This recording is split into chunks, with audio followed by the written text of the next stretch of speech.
নমস্কার বন্ধুরা, কেমন আছেন? আশা করি সবাই ভালো আছেন, সবাই নিজের খেয়ালও রাখছেন। আজকে ব্লগ শুরু করছি একেবারেই খুব বাজে একটা জায়গা থেকে, সেটা হচ্ছে রাস্তা। মানে বাজে জায়গা বলতে বাজেভাবে শুরু করছি, কারণ মানে ব্লগিং শুরু করার যে সৌন্দর্যটা বা প্রেজেন্টেশন এর যে সৌন্দর্য সেটা আমার আজকের ব্লগে হয়নি। সারাদিন ব্যস্ততার মধ্যে কেটেছে এবং ব্লগ শুরু করব করেও আমার করা হয়ে ওঠেনি।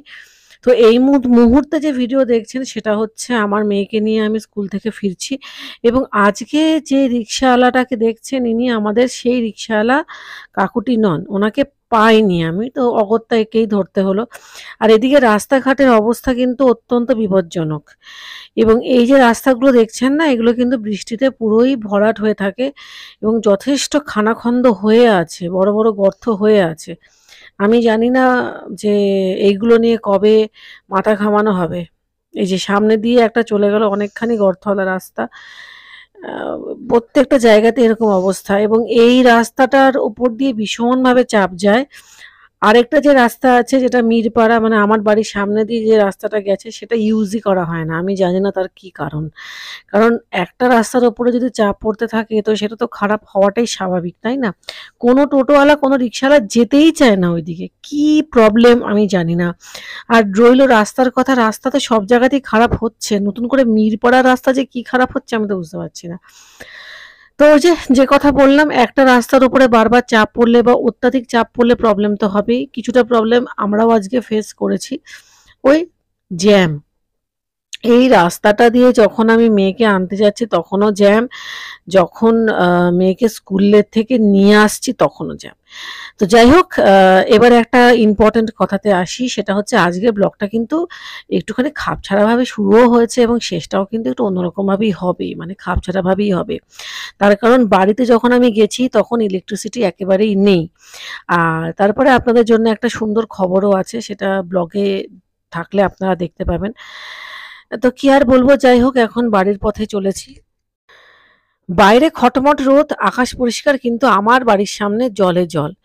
এটা নিত্যদিনের মানে কি বলবো হয়ে গেছে। তো এই সময়টায় যেটা হয়, আমার মেয়ে জুতো মোজা দুটোই তাকে খুলতে হয় এবং সে আমার চটি পরে পার হয় এবং আমি একটুখানি রাস্তা খালি পা দিয়েই চলে যাই। আমার খেয়ালও থাকে না ওর চটি নিতে, আমার কোনোদিন খেয়াল থাকে না। এটা একেবারেই আমার অভ্যেসের বাইরে আর আমি এই অভ্যেসটা করতেও পারছি না। তো যাই হোক ও এই মুহূর্তে সেটাই করছে, মোজা এবং জুতোটা খুলে নিচ্ছে, কারণ পরের দিন স্কুল আছে, সেখানেও যেতে হবে। আর আমার চটিটা পরে নিচ্ছে আর আমি খালি পায়ে সামনের টুকু রাস্তা চলে যাই। এইভাবে করেই চলছে এবং মিরপাড়ার এই যে রাস্তাটা, অর্থাৎ আমার বাড়ির সামনের যে রাস্তাটা, একটা যথেষ্ট পরিমাণে নিচু হয়ে গেছে রাস্তাটা এবং যেটা আমি আগেই বলেছি যে সবাই তো রাস্তা উঁচু করতে ব্যস্ত। হয়তোবা এই রাস্তাটা উঁচু হবে, তখন হয়তো জলও উঠবে না। কিন্তু এই যে কালো জলটা তখন জমবে আমার বাড়ির উঠোনে। তারপরে কি হবে আমি জানি না। কারণ আমার মানে আমাদের বাড়ির উঠোনে যদি একবারেই কালো জল জমতে শুরু করে, সেই জল কিন্তু সহসা নামবেই না এবং তার পরিণাম কি হবে এটা আমি সত্যি কথা বলতে জানি না। যাই হোক, কি আর বলবো। তো এখানে কিছু ক্ষুদ্র ক্ষুদ্র গাছ আছে, শিশু গাছ আছে, যেমন কলকে গাছ আছে, আরও একটা কাঁটাওয়ালা গাছ আছে সেটা আমি জানি না। এবং আমার শাশুড়ি মা সম্প্রতি কাঞ্চন ফুল গাছ লাগিয়েছেন, বেগুনি রঙের কাঞ্চন ফুল গাছ, সেটাও রয়েছে। সবকটি গাছকে আমি রোজই দেখি এবং মনে মনে প্রার্থনা করি, ওরে তোরা তাড়াতাড়ি একটু বড় হয়ে যা। তো যাই হোক, এখন নোংরা জলে পা দিয়েছি, পাটা তো এবার ধুতে হবে। আমার মেয়ে পা ধুয়ে উঠে গেল, এখন আমি পা ধুতে এসেছি আর কি। এই সময়টা হয়তো বা ক্যামেরাটা একটুখানি টালমাটাল হয়েছে।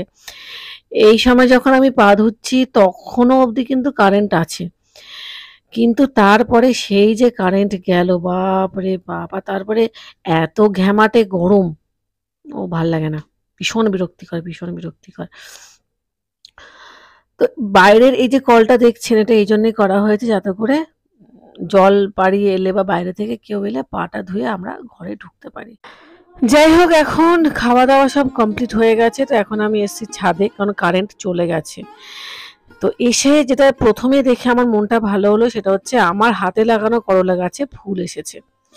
এটা দেখে আমার মনটা ভালো হয়ে গেছে। আর আকাশ, আকাশের কথা আর কি বলবো, একেবারে নীল, এত সুন্দর লাগছে না যে বলার নয়।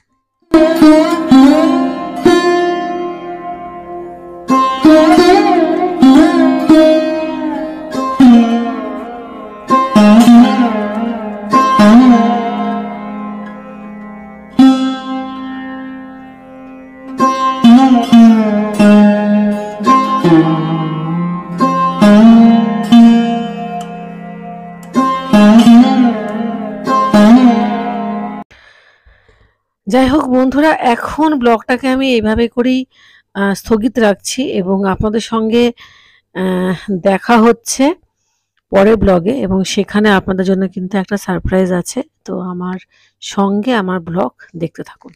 নমস্কার বন্ধুরা, আমার আরো একটা ব্লগে সবাইকে স্বাগত। আজকে নমস্কার স্বাগতটা বোধহয় আমি কদিন ধরে খুব অফিসিয়ালি বলছি, সেজন্য আমার খুব ভালো লাগছে। আজকে আমাকে দেখে মনে হচ্ছে, কি মনে হচ্ছে, আজকে আমরা বেরোচ্ছি। কালকের ব্লগটা আমি শেষ করতে পারিনি, খুব ছোট্ট ব্লগ হয়েছে কালকে।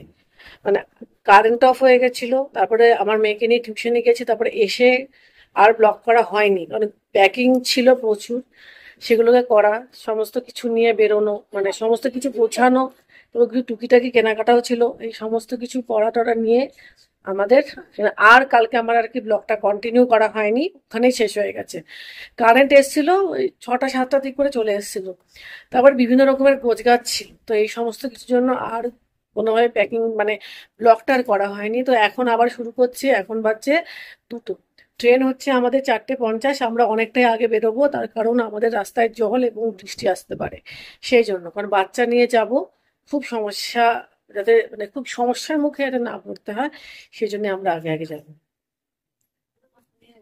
এই এই হচ্ছে আমাদের লাগেজ। তুই যা, নিচে যা।